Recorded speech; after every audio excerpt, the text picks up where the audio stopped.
guys, this is FFAN 16. Welcome to an overview of the Harvestella Treehouse presentation. I just wanted to go through and point out some interesting and cool things that we saw in regards to this gameplay, and to kind of go through what's got me excited with this game.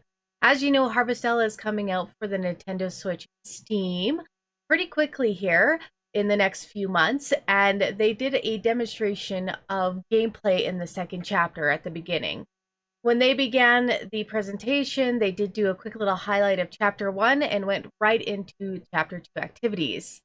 Like most of these games, we have a main protagonist that has amnesia so that we can learn the world and what's going on and all the no tutorials and stuff as that character. It's got both Final Fantasy and Farming Simulator all mixed into one, and I'm really liking what I'm seeing from both aspects of the game. If you're fans of games like Rune Factory, Harvest Moon, Animal Crossing, Stardew Valley, anything like Final Fantasy, Ys, or Tactics, these games are going to be something that meshes all those things together. Harvestella is kind of something I was looking forward to, as I am a huge Final Fantasy RPGer. I really love the Ys games, and I even started really getting hardcore into farming games like Stardew Valley and this new game called Dinkum on Steam. I was really excited to see Square Enix throw their hat in the ring and see what they can do. We see the main protagonist have a lot of the RPG stuff like job classes, the ability to equip items to help you within battle, as well as owning a farm to help out the local population. What I really like about the farming aspect of Harvestella, of what I've seen in the gameplay here, is that a lot of it isn't micromanaging. You're able to hoe, seed, water, and harvest a 4x4 tile at one time. I think this makes it really smooth and quick to be able to do your morning chores, get your crops down, and still have time throughout the day to go out to those dungeons and do the RPG elements you need to do.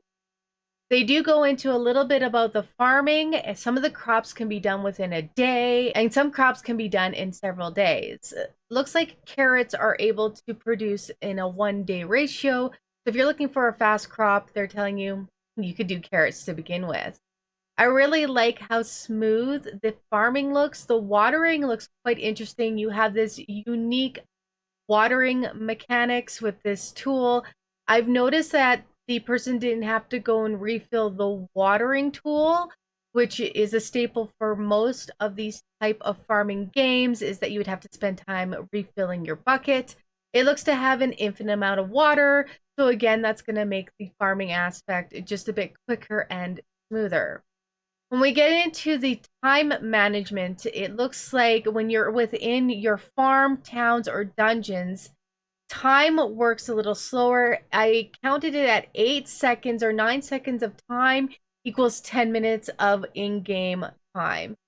Time management's huge because if you're out too late, or if you don't watch and you find yourself trapped somewhere and don't have enough time to get home, you can pass out in the area and you'll find yourself back home. Now, we don't know what the consequences of passing out or running out of stamina are. They didn't show us if we would lose any items we've gained, any experience, or monetary loss for passing out. What's also really unique is that what I've seen so far in the gameplay is that you don't really see your experience level gain during battles. Now, I may have missed it. It may be like a pop-up as you defeat enemies or some sort of hovering icon, but I didn't really see how much experience you were gaining throughout the battles. When you go to sleep at night and start a new day, the end of day procedure is that it gives you all your experience, and anything you put into the shipping bin will pay you out. Now, this is common for farming games where you would get your money or your shipment gained at a certain time of day. Now, in the old Harvest Moon, that was 5 o'clock in the evening. In newer games such as Story of Season, Rune Factory, Stardew Valley, any of those, you would get paid out when you go to sleep and all the stuff you put in the shipping bin is calculated.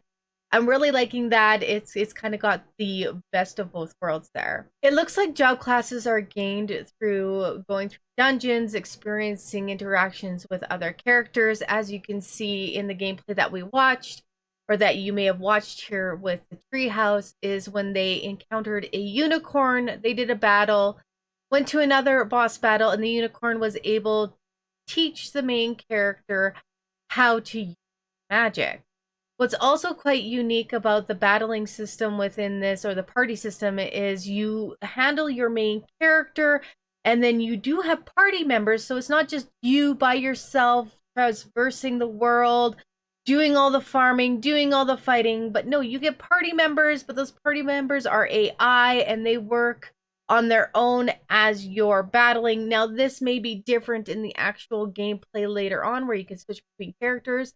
I'm not really sure, but from this gameplay demonstration, it doesn't look like they were able to switch between characters, that you could only really manage your main character and all your party members worked independently. Also, to be able to change job classes by the sounds of it, you have to do that at the save crystals / teleportation crystals. Those are those shiny crystals that you see as statues throughout any main area. They allow you to save or teleport.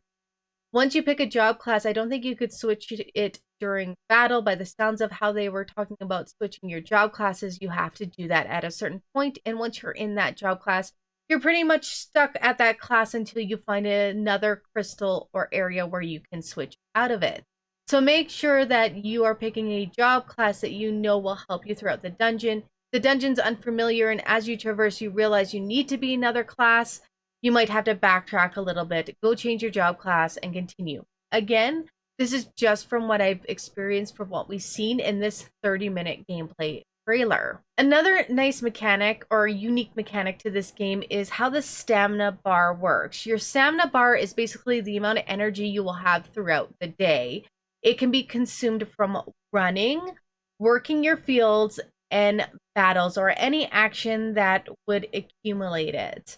You cannot naturally regain stamina unless you cook and eat food, buy food, eat anything that's raw food.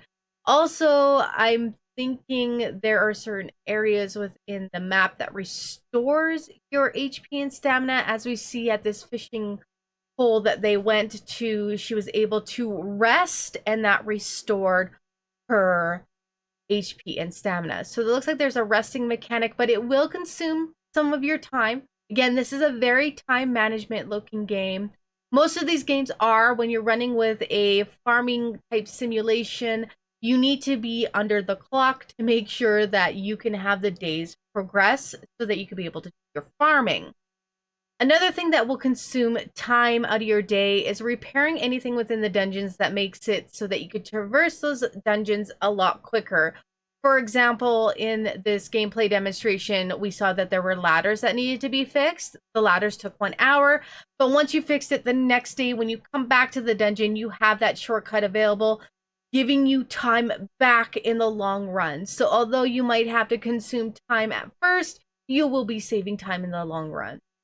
Other things that you might run into is broken structures that prevent progression, at which point you will either learn some way to get past it, or you'll have to have repair kits on you to continue your journey. Honestly, guys, this game looks amazing. The gameplay demonstrations wasn't really up to par for the video out quality that I would have liked to seen.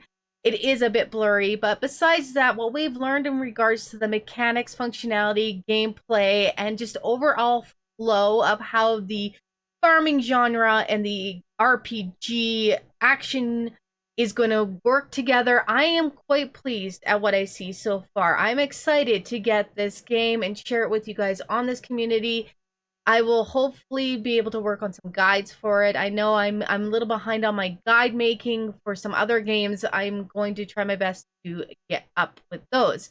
Besides that, I'm very excited for what I've seen so far from this 30-minute gameplay trailer. I'm hoping that it remains smooth, and the only thing that really wasn't showcased too much was how the story was going to play out. But again, we don't want spoilers at this point. We just really want to see how the game functions, flows, and just a bit of feel of how the characters are. They were hinting at some of the secrets during the gameplay, but they didn't really give too much away. Like one time the guy said that the whole town was empty and how he loved how it felt more warm now that there were people there. There was a hint to it as to, ooh, we're going to learn why this place is empty and how to draw people to the towns. I'm not too sure that was supposed to get out, but it sounds like there is some interesting mechanics coming down the pipeline. This game will be out for, again, the Nintendo Switch and Steam. I'm really hoping that in the long run, it does come out for the PlayStation as well as the Xbox so that everybody can experience it, as it looks like it's going to be quite a unique game. And yeah, hopefully we've got a new Square Enix IP series that will be coming down the future to come. As long as this one is going to run the way it looks, I think it's going to be a really fun game to play. It's taking my two loves, RPG and farming games, meshing them together. Anyways, guys, let me know your thoughts in regards to the gameplay demonstration of Harvestella. Are you more piqued of interest to get this game, and which system are you going to get it on? Are you going to get it through Steam or Nintendo? I'm still kind of not sure which one I want to get it through to start with, but I'm definitely going to pick this one up. Like, sub, leave that comment, and as always, guys, happy gaming!